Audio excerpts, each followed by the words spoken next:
বিসমিল্লাহির রহমানির রহিম। চাওলাইয়া মহিলা কলেজের অনলাইন ক্লাসে একাদশ ও দ্বাদশ শ্রেণীর শিক্ষার্থীকে জানাই স্বাগত। আজকে আমরা আলোচনা করব আইসিটি বিষয়ের অধ্যায় নাম্বার 3.2.3 সংখ্যা পদ্ধতির বিভিন্ন রূপান্তর নিয়ে আলোচনা করব। তোমরা খুবই মনোযোগ দিয়ে এই ভিডিওটা এই ক্লাসটা দেখবা। তো আশা করি মনোযোগ দিয়ে দেখলে এই রূপান্তরগুলো যদিও মনে হয় যে দেখতে মানে কেমন কঠিন মনে হয়, কিন্তু আসলে এটা এত কঠিন না। তো আমরা আজকে 3টা অথবা যদি সময় থেকে 6টা রূপান্তর দেখার চেষ্টা করব। প্রথমে আমরা যেটা দেখব সেটা হলো ডেসিমেল টু বাইনারি। ডেসিমেল থেকে অর্থাৎ একটা ডেসিমেল সংখ্যাকে কিভাবে বাইনারিতে নেওয়া যায়, একটা ডেসিমেল সংখ্যাকে কিভাবে আমরা অক্টালে নিতে পারি, এবং একটা ডেসিমেল সংখ্যাকে আমরা কিভাবে হেক্সাডেসিমেলে নিব। আবার বলছি, খেয়াল করো, আমরা একটা ডেসিমেল সংখ্যাকে কিভাবে বাইনারিতে নিব, একটা ডেসিমেল সংখ্যাকে আমরা কিভাবে অক্টালে নিব এবং হেক্সাডেসিমেলে নিব। সহজ, একবারে সহজ জিনিস। তো এখন এই অঙ্কগুলোর মধ্যে, এই রূপান্তরগুলোর মধ্যে দুইটা পার্ট থাকে। একটা হলো পূর্ণ সংখ্যা বা ইন্টিজার সংখ্যা, আর একটা থাকে ফ্র্যাকশন ভ্যালু বা দশমিক সংখ্যা। তো আমি তোমাদেরকে এক অঙ্কের মধ্যে অর্থাৎ দুটো অঙ্ক না করিয়ে একটা অঙ্কের মধ্যে অর্থাৎ ফ্র্যাকশন ভ্যালু প্লাস তার হচ্ছে ইন্টিজার সংখ্যা প্লাস ফ্র্যাকশন ভ্যালু দুইটা অর্থাৎ দুইটা দিয়ে কিভাবে একটা রূপান্তর করা যায় সেই রূপান্তরটা করানোর চেষ্টা করব, এবং তোমাদেরকে আমি এটা করাবো। এবং আরেকটা হলো decimal to octal. Decimal to অক্টালের ক্ষেত্রেও সেম, আবার ডেসিমেল টু হেক্সাডেসিমেলের ক্ষেত্রেও সেম। তো এখন ডেসিমেল টু বাইনারির ক্ষেত্রে খেয়াল করো, বাইনারির ক্ষেত্রে আমাদের বাইনারি হচ্ছে 2, অর্থাৎ এটার ভিত্তি হলো কত? 2। তার মানে হলো ডেসিমেল থেকে বাইনারিতে যখন আমরা নিব তখন এটাকে ডেসিমেল যে সংখ্যাটা সেটাকে আমরা 2 দিয়ে ভাগ করব। আর ডেসিমেল টু যখন অক্টালে নিব, যেহেতু আমাদের অক্টালের বেস হলো 8, সেহেতু আমরা 8 দিয়ে ভাগ করব। আর ডেসিমেল টু যেহেতু আমরা হেক্সাডেসিমেলে নিব, যেহেতু আমাদের হেক্সাডেসিমেলের ভিত্তি হলো 16, সেক্ষেত্রে আমরা 16 দিয়ে ভাগ করব। আচ্ছা, ফ্র্যাকশন ভ্যালু যেটা আছে, ফ্র্যাকশন ভ্যালুর এই তিনটা কনভার্সনের ক্ষেত্রে ফ্র্যাকশন ভ্যালুর ক্ষেত্রে যে ফ্র্যাকশন ভ্যালু থাকবে, ফ্র্যাকশন ভ্যালুটাকে পূর্ণ সংখ্যাটাকে 2 দিয়ে, অর্থাৎ বাইনারির ক্ষেত্রে ডেসিমেল টু বাইনারিতে নিতে হলে 2 দিয়ে গুণ করতে হবে, আর অক্টালে নিতে হবে 8 দিয়ে গুণ করতে হবে, আর হেক্সাডেসিমেলে ফ্র্যাকশন ভ্যালুকে নিলে 16 দিয়ে কি করতে হবে? গুণ করতে হবে। আমরা এখন একটু দেখি, যেমন প্রথমে দেখি decimal two binary. Decimal two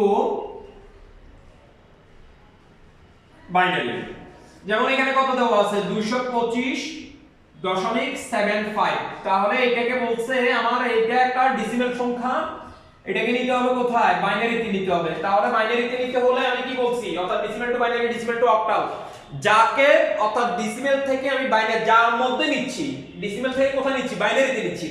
তাহলে সেই ক্ষেত্রে যেহেতু বাইনারির ভিত্তি 2, সেহেতু 2 দ্বারা ভাগ করতে হবে। অক্টাল নিলে 8 দ্বারা, আর হেক্সাডেসিমেলে নিলে কি দ্বারা? 16 দ্বারা। আর ফ্র্যাকশন ভ্যালু যেটা থাকবে, এই যে এখানে ফ্র্যাকশন ভ্যালু, এই ফ্র্যাকশন ভ্যালুটাকে যেহেতু বাইনারিতে নিচ্ছি 2 দ্বারা গুণ করতে হবে। আর অক্টালের ক্ষেত্রে হলো 8 দ্বারা, আর হেক্সাডেসিমেলের ক্ষেত্রে হচ্ছে কি দ্বারা? 16 দ্বারা। তো এখন আমরা এই অঙ্কটা দেখি, যেমন এখানে দুইটা পার্ট, একটা হলো পূর্ণ সংখ্যার ক্ষেত্রে আর একটা হলো ভগ্নাংশের ক্ষেত্রে। তাহলে পূর্ণ সংখ্যার ক্ষেত্রে এটা আমি একটু লিখলাম। তাহলে পূর্ণ সংখ্যা হচ্ছে আমার এটা, আর ফ্র্যাকশন ভ্যালু হলো কোনটা? 0.75। 0.75 বলা যাবে না, যেহেতু দশমিকের পরে ফ্র্যাকশনের পরে এগুলো এক একটা কি অঙ্ক। তাহলে এখন আসি 225। এই পূর্ণ সংখ্যার ক্ষেত্রে এটাকে আমি যেহেতু বাইনারিতে নিচ্ছি, তার মানে কত দ্বারা ভাগ করতে হবে? 2 দ্বারা ভাগ করতে হবে। তাহলে আমি যদি 2 দ্বারা ভাগ করি, 225 ভাগ 2, তার মানে হচ্ছে আমার কত? 112। একটু খেয়াল করো, 112। তাহলে 112 দুগুণ হচ্ছে 224। আমার বাকি আছে কত? 1। অর্থাৎ যে একটা থাকবে সেটা আমি, যেটা বাকি থাকবে সেটা আমি কি করব? মানে বসা দিব। আবার 112 কে কত দ্বারা ভাগ করব? 2 দ্বারা। তার মানে 2 দ্বারা যদি আমি ভাগ করি তাহলে কত হয়? 50 দুগুণা 100। 50 দুগুণা কত হয়? 100। তাহলে 56 দুগুণা হচ্ছে 112। খেয়াল করো, 56 দুগুণে কত? 56 * 2, তার মানে হচ্ছে 100 কত? 12। তার মানে এখানে কত হবে? 56। যেহেতু 112 এর মধ্যে অর্থাৎ 56 বার দেওয়ার পর 112 এর মধ্যে যেহেতু ভাগ হয়ে গেছে, ভাগশেষ কত আছে? 0 আছে। এই 0 যেটা আছে এটা কি হবে? বসে যাবে। এরপরে আসো আবার 2 দিয়ে যদি আমি দিই তার মানে হলো 27 দুগুণে 54, 28 দুগুণে কত 56, তার মানে কত 28, 56, 28 দুগুণে কত 56, বাকি আছে কত 0, আবার 2 দিয়ে দিলে কত হবে 14 দুগুণে 28 আছে 0, 2 দিয়ে দিলে 7 দুগুণে 14 আছে কত 0, আবার আমি যদি 2 দিয়ে দিই তার মানে কত হবে, অর্থাৎ 3 দুগুণে 6 বাকি আছে কত 1, আবার আমি যদি 2 দিয়ে দিই তার মানে 2 একে 2 বাকি আছে কত 1। আমার অলরেডি পূর্ণ সংখ্যার ক্ষেত্রে যে বাইনারিটা সেটা আমি অলরেডি কি পেয়ে গেছি, অর্থাৎ পূর্ণ সংখ্যার ক্ষেত্রে আমার যে বাইনারিটা এটা আমি অলরেডি অর্থাৎ 225 এর বাইনারি আমি পেয়ে গেছি। অর্থাৎ এখানে এই বাইনারিটা আমি কিভাবে ক্যালকুলেশন করব, এটা অর্থাৎ নিচ থেকে উপরের দিকে উঠবে, নিচ থেকে উপরের দিকে মানে হচ্ছে এই 1 1 থেকে শুরু হবে, এই 1 1 থেকে শুরু হবে, অর্থাৎ নিচ থেকে যেটা যাবে সেটা হলো এমএসবি, আর উপরে যতটুকু যাবে এটাকে বলতেছে আমি এলএসবি। আর নিচে যেটা আছে এটা হলো এমএসবি, আর উপরে যেটা আছে এটা হলো কি এমএসবি, মোস্ট সিগনিফিকেন্ট বিট আর লিস্ট সিগনিফিকেন্ট বিট। তারা 125 যেটা 225 এর বাইনারিটা আমি কত পাইলাম 225, এটার বাইনারি পাইলাম আমি, যেহেতু এটা ডেসিমেল সংখ্যা এটার বাইনারি পাইছি কত আমি এখান থেকে 1 1, তিনটা 1, এরপরে 1 2 3 4, এরপরে 1, খেয়াল করো 1 1 1 1 2 3 1 2 3 চারটা 1 2 3 চারটা, আর আছে কত 1, তাই তো। তার মানে এটা কি পাইছি আমি বাইনারি পাইছি, কার বাইনারি পাইছি 225 এর। এরপরে আমাদের বাকি যেটা আছে সেটা হলো ভগ্নাংশের ক্ষেত্রে 0.75, তাহলে এটা হলো কার ক্ষেত্রে ভগ্নাংশের ক্ষেত্রে, ভগ্নাংশের ক্ষেত্রে এটার ক্ষেত্রে 0.75 যেটা আছে এটার ক্ষেত্রে এটা কত দ্বারা 2 দ্বারা কি করতে হবে গুণ করতে হবে, তার মানে হলো খেয়াল করো 0.75 ইনটু 2 তার মানে হচ্ছে 1.5, এখানে আমি কত পাবো 1.5, এই 1.5 থেকে আমি জাস্ট নিব হচ্ছে 1টা, 1.5 থেকে আমি যেটা নিব সেটা হলো কি নিব 1টা নিব। আচ্ছা এরপরে আসো 1টা নেওয়ার পরে আমার এখানে বাকি আছে কি 0.5, তার মানে ইনটু কত 2, তাহলে আমি এখন 0.5 ইনটু 2 আমার এখানে হচ্ছে শুধু কি 1, তাহলে আমার আর লাগতেছে না, অর্থাৎ 0.5 কে যদি আমি 2 দ্বারা গুণ করি তার মানে কত হবে 0.5 আর 0.5 এ কত হয় 1 হয়, তাহলে এখান থেকে কি নিব আমি 1টা নিব।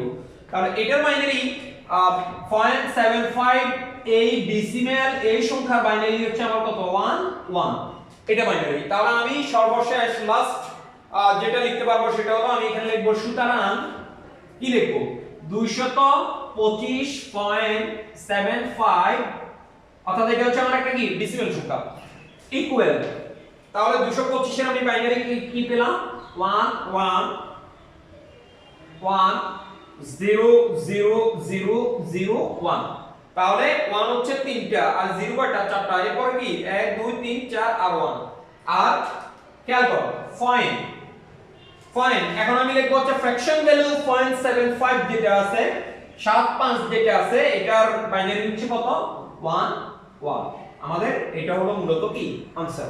তাহলে এটা গেল আমাদের ডেসিমেল টু বাইনারি ক্ষেত্রে, ডেসিমেল টু কিসের ক্ষেত্রে বাইনারির ক্ষেত্রে। আশা করি কারো সমস্যা থাকার কথা না। এরপরে আমরা যেটা দেখব সেটা হলো ডেসিমেল টু অক্টাল, অর্থাৎ একটা ডেসিমেল সংখ্যাকে আমরা কিভাবে অক্টালে নিব, এটাও একবারে সহজ। খেয়াল করো ডেসিমেল টু বাইনারি নিলাম, আর এখন যেটা নিব সেটা হলো ডেসিমেল টু কি অক্টাল, ডেসিমেল টু অক্টাল। আচ্ছা অক্টাল, ডেসিমেল টু অক্টালের ক্ষেত্রে আমি নিলাম একেবারে সহজ 125.625, এটা একটা ডেসিমেল সংখ্যা, এটাকে কোথায় কনভার্ট করতে হবে অক্টালে কনভার্ট করতে হবে। তাহলে এখানে দুইটা পার্ট, একটা হলো ইন্টিজার সংখ্যা আর একটা হলো কি ফ্র্যাকশন ভ্যালু। তাহলে এটার ক্ষেত্রে এখন খেয়াল করো ভগ্নাংশের ক্ষেত্রে বা ইন্টিজার সংখ্যার ক্ষেত্রে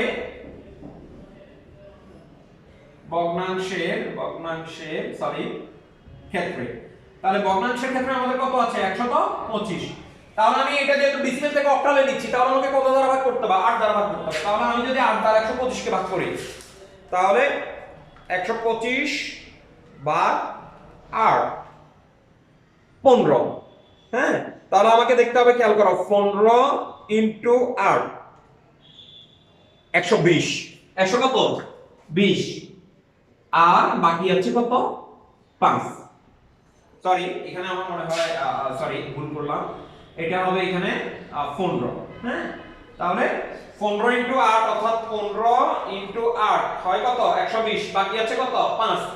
তাহলে 8 15 120 আর হচ্ছে কত 5, আবার 8 দিয়ে যদি দিই তার মানে কয়বার যাবে, একবার যাবে। 8 একে 8, বাকি আছে কত 7, তাই তো। তাহলে এখন খেয়াল করো, আমি অক্টাল অর্থাৎ ডেসিমেল থেকে অক্টাল এটারও সেম একই, এই যে এখান থেকে, তাই তো। তার মানে এটা হচ্ছে আমার কি এমএসবি আর এটা হচ্ছে কি এলএসবি।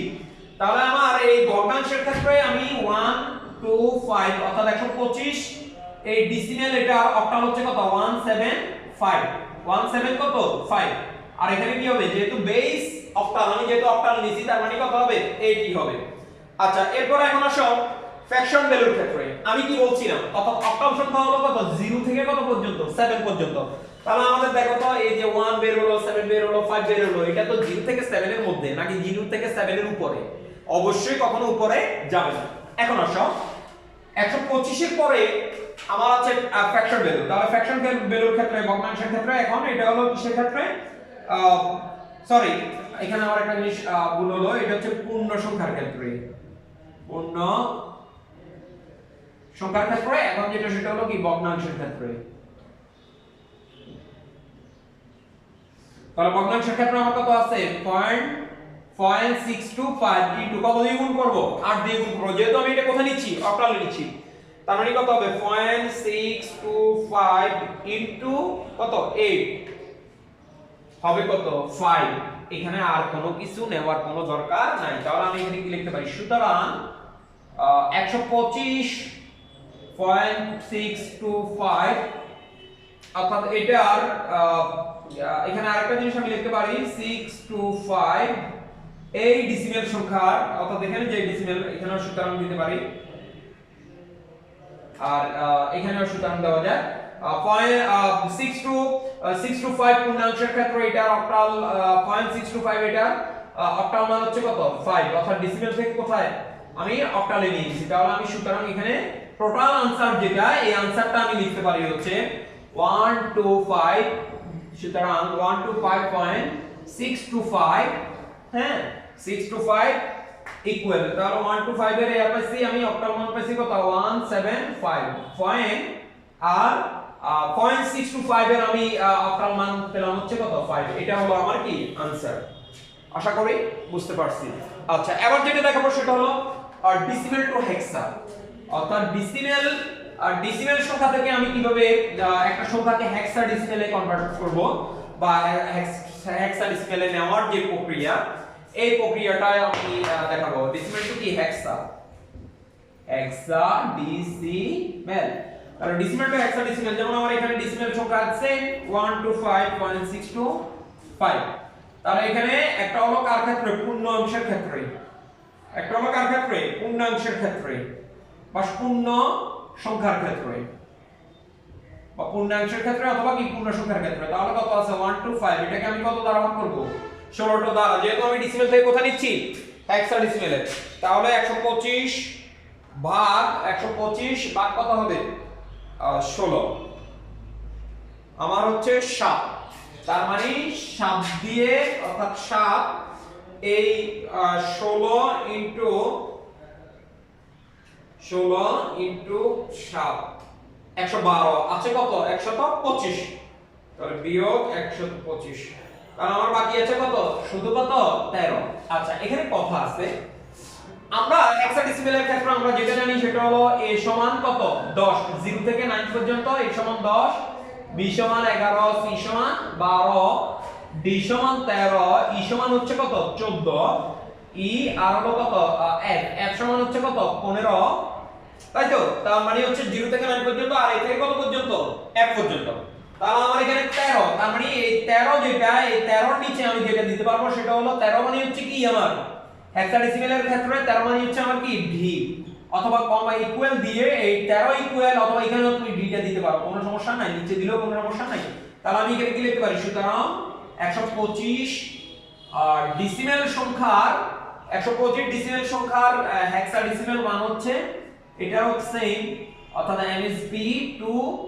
MSB টু কি LSB। তাহলে এখন আসো MSB টু LSB, তার মানে নিচ থেকে কোথায় যাবে MSB থেকে LSB এর দিকে যাবে। তার মানে আমার এখানে কত 7 আর হচ্ছে কত 13 মানে হচ্ছে কি ডি। তাহলে এটা হলো আমার 125 এর হেক্সাডেসিমাল মান হলো 125 এর হেক্সাডেসিমাল মান হচ্ছে কত 7 ডি। আচ্ছা যেহেতু এটা হেক্সাডেসিমালে কনভার্ট সেহেতু এটা বেস কত হবে 16 হবে। এখন আসি আমি ভগ্নাংশের ক্ষেত্রে। ভগ্নাংশের ক্ষেত্রে তাহলে ভগ্নাংশের ক্ষেত্রে 0.625 যেহেতু আমি হেক্সাডেসিমালে নিচ্ছি তার মানে কত দিয়ে 16 দিয়ে গুণ করতে হবে। তাহলে খেয়াল করো 0.625 ইনটু 16 এখানে কত হবে 10। আর আমার এই 10 মানে হচ্ছে কত a অথবা সমান সমান এখানে তুমি কি দিতে পারো a দিতে পারো। তাহলে আমি এখানে কি লিখতে পারি 0.625 এটার এটা হলো একটা ডেসিমাল সংখ্যা আর এটার যেই হেক্সাডেসিমাল সংখ্যা সেটা হলো কত কি বের হলো a। তাহলে এটা হচ্ছে 16। তাহলে আমি সুতরাং এটার এন্ডিং আমি এটার आंसर যেটা সেটা লিখতে পারি 125.625 এটার অর্থাৎ ডেসিমাল টু হেক্সাডেসিমাল এর ক্ষেত্রে এটার মান 125 এর মান হচ্ছে 7 ডি পয়েন্ট আর 0.625 যেটা এটার মান হচ্ছে a। তাহলে আমার এটা ছিল ডেসিমাল সংখ্যা আর এই ডেসিমাল সংখ্যা থেকে আমি যেটা করলাম সেটা হলো আমি এটা কোথায় নিয়ে আসছি হেক্সাডেসিমালে নিয়ে আসছি। তাহলে কয়টা কনভার্সন দেখলাম আমরা আজকে 3টা কনভার্সন দেখলাম। একটা হলো অর্থাৎ ডেসিমাল টু হেক্সা, decimal two octal, decimal two binary. তো আজকে এতটুকু পর্যন্ত থাক। নেক্সট ক্লাসে আমরা 3টা কনভার্সন দেখব। সেটা হলো বাইনারি থেকে ডেসিমাল, উল্টা বাইনারি থেকে ডেসিমাল, বাইনারি থেকে অক্টাল এবং বাইনারি থেকে কি হেক্সাডেসিমাল যেটা আছে এই কনভার্সনগুলো নেক্সট ক্লাসে দেখার চেষ্টা করব।